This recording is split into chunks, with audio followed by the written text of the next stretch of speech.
Welcome to our webinar, Top Tips to Manage Email in the Contact Center. My name's Susanna Richardson and I'm the Marketing Director at MPL Systems, and I'll be your host for the webinar today. MPL provide multi-channel contact systems throughout many contact centers in the UK and Europe. As part of this role, we frequently go into contact centers and review the technology and the ways of working within those contact centers.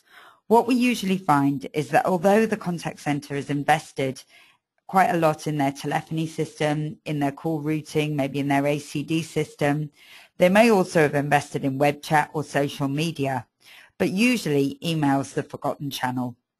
Emails tend to sit in long queues, maybe they're managed by Outlook, but they tend to be distributed by supervisors' emails, so they tend to get left on the back seat. Perhaps the contact center is very busy with calls. Emails can sit and wait in long queues. There's no control over response time. Response time can be up to weeks. And also when the agents do actually get emails onto their desktop, their way of handling those emails can be very inefficient. You may say, so what? So what do we care? Email's old hat now. And no one's interested in any email anymore. People want to contact you on social media or web chat. Well, what I wanted to do was look at the actual figures. So today, email represents over 16% of inbound interactions into UK contact centres, which is still a sizable proportion and has been growing year on year. So it grows at around 2% a year and has been. There's no signs of any decrease in the proportion of email and the requirement for email. When we actually look at the stats on consumer preferences, typically email comes out at about 30% of consumers would prefer to contact you on email if they could. So there's definitely a requirement there for email, and it seems to be growing. And we find some businesses, particularly in the retail and services sectors, where they focus on the use of email, email's actually growing rapidly and can be up to around 30 or 40% of interactions and can be a very valuable channel. What I want to do today is look at the learnings from some of those contact centers and understand with different ways of working and enhancements in technology, how email can be a much more responsive and much more efficient channel, and how we can actually use it to our benefit and differentiate our businesses in the UK customer service market.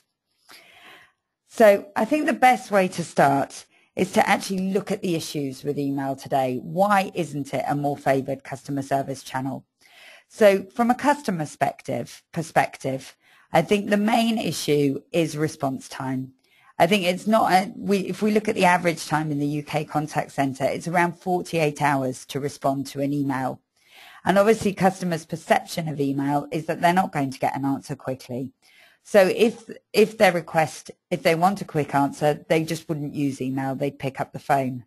To test this, I actually, a couple of weeks ago, got in contact with my electricity provider. I sent an email regarding an account change. Within an hour, I received an email back, but it was an automated email saying, we will respond to your inquiry within the next 14 days. Obviously, 14 days isn't good enough. Even if it's a non-real-time request, even if it's an account change, I still want a response and a resolution in less than 14 days. So that is the biggest inhibitor customer-wise is response time. I think, but perhaps the biggest inhibitor to the use of email actually comes internally from businesses. And that's the actual cost to process an email in a contact center. So here I've got data from Contact Babel, who surveyed different contact centers last year in 2014. And asked them what was the average cost to process different types of interaction within the contact centre. And what they found that the cost to process an email was £3.70, which is almost as high as the cost to process a call. However, what's interesting is there's a huge range in the cost to process an email. So in some contact centres where they had invested in technology, the cost to process an email could be 70 pence, almost as low as a self-service session. However, in some contact centres where email was still seen as a bit of a back burner, it was almost £5 to process an email, which is just way too expensive and means it's much more effective to actually pick up the phone and use, and the business would encourage calls. So when we go into a contact center and look at how they can improve the efficiency of email, we usually do this. We usually review their current ways of working and their technology in respect of the 4-stage framework. So firstly, we look at how the response time of email is managed. And we'd look at whether we could blend email within a multimedia queue alongside other channels.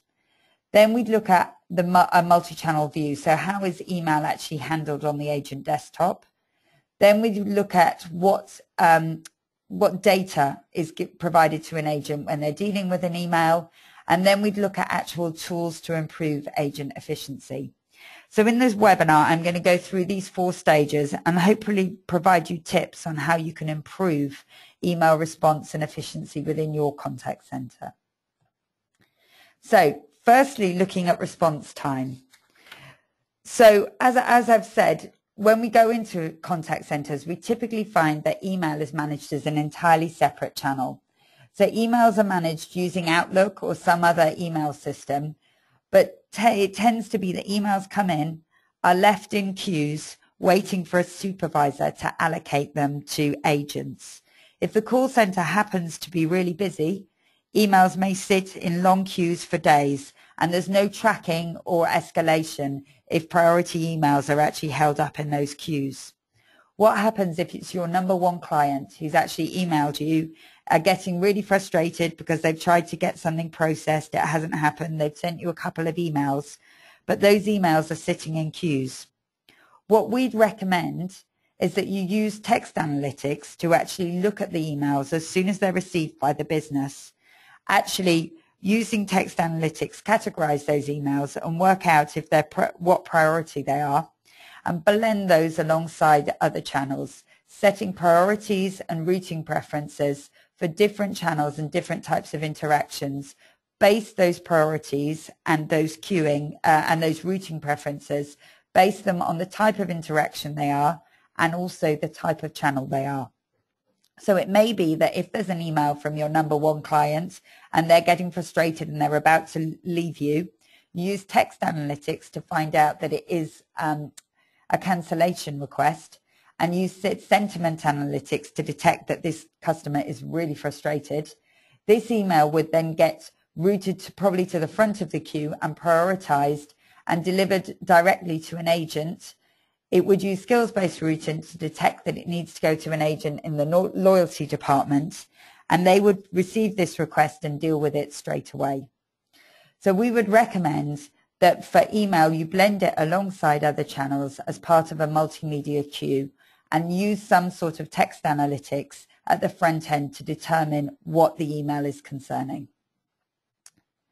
So stage 2 is about once that email has actually been allocated to an agent, what tools, what does the agent actually see in terms of their desktop to handle that email effectively?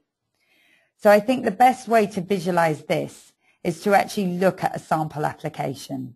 So here I've mocked up a demo agent desktop application. So this is the CTI bar. So an email has come through.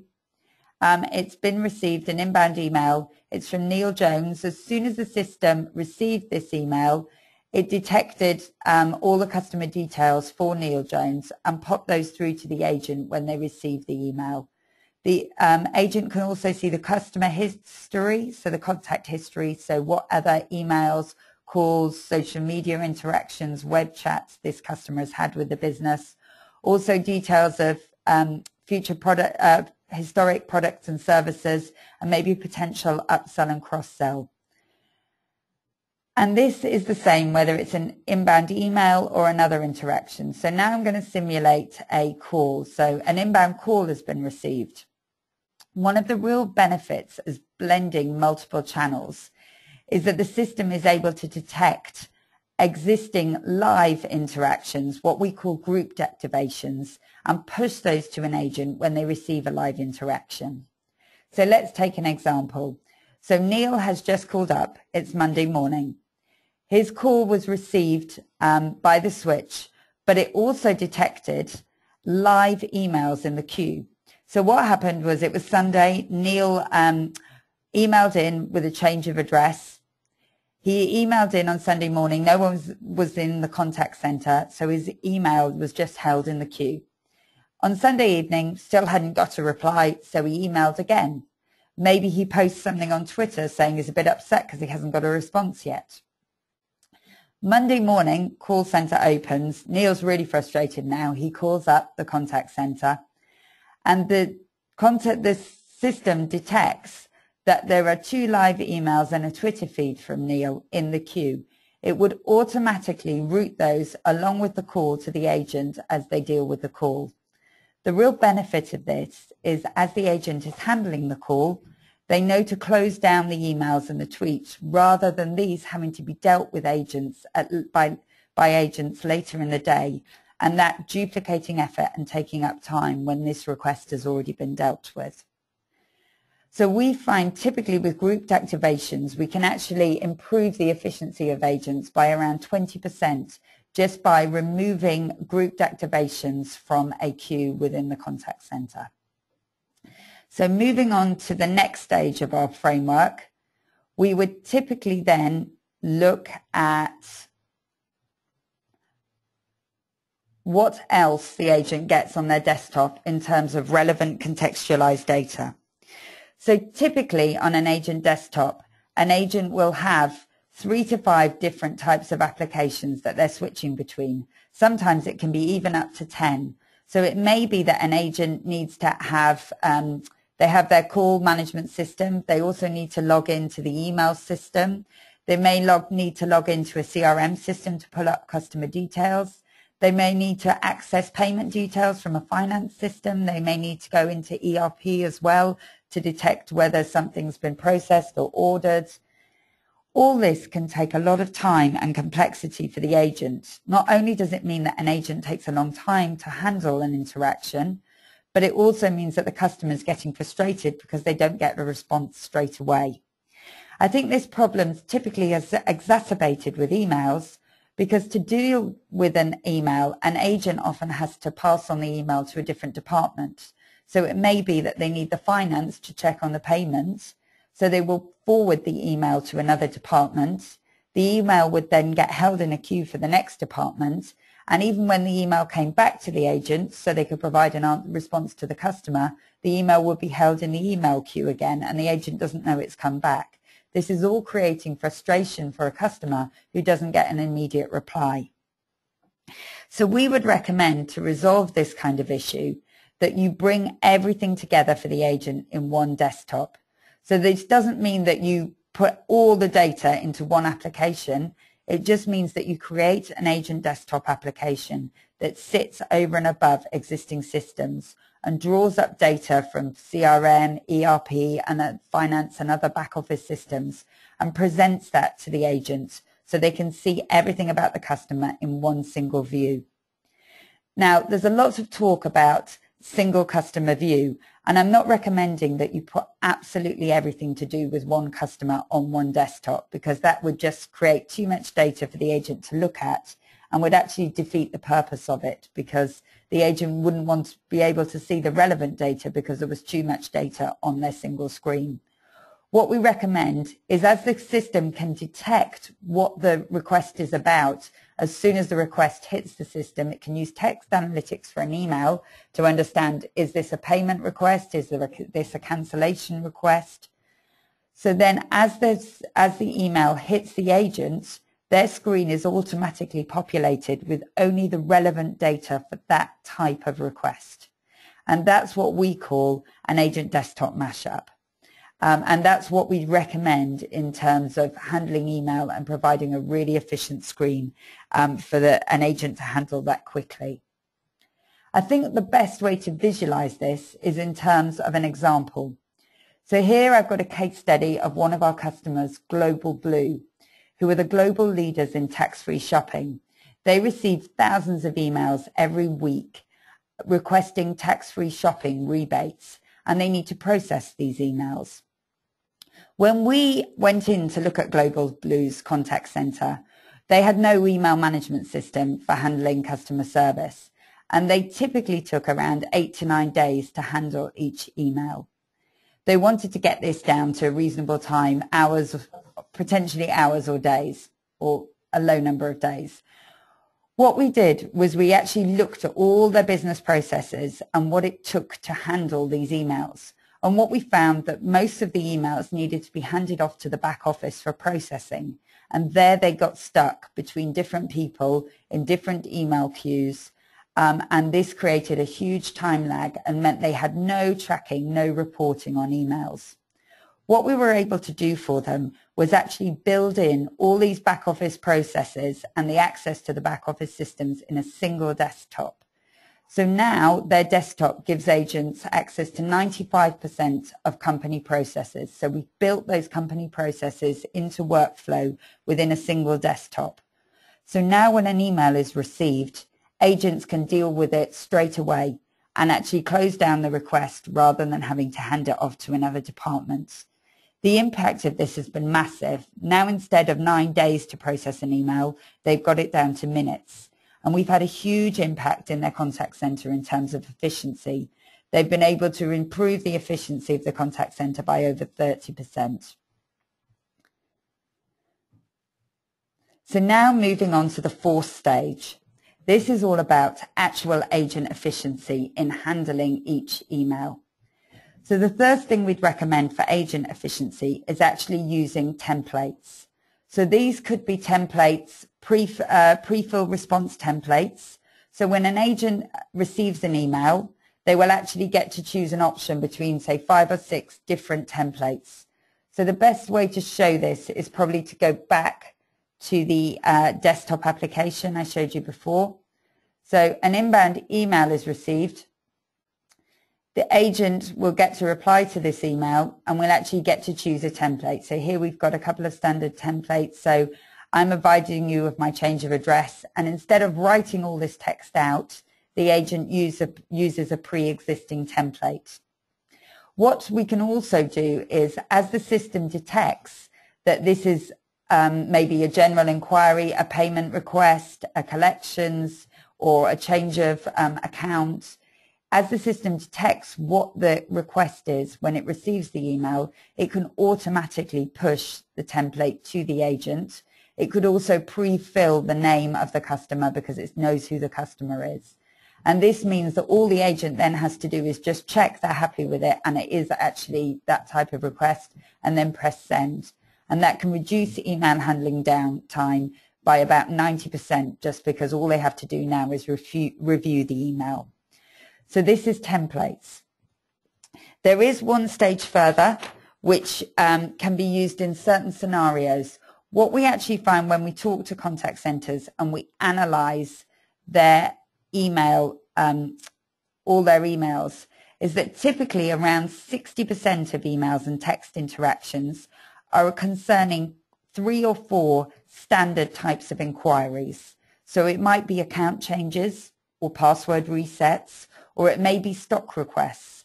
But these are all quite simple requests which can be automated and provide an automated response and automated processing, which really enables the contact center agents then to focus on the more complex requests. For this, we'd recommend something like our intelligent response system. This is actually able to detect, is it one of these basic requests? And then you can build a workflow process for these basic requests and allow them an automated response.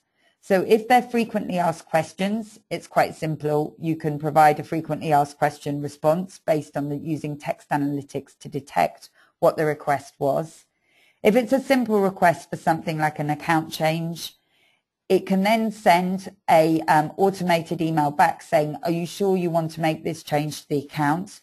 If they then receive a positive response back, the system can automatically make that change through integration to the CRM system and then send a confirmation email back.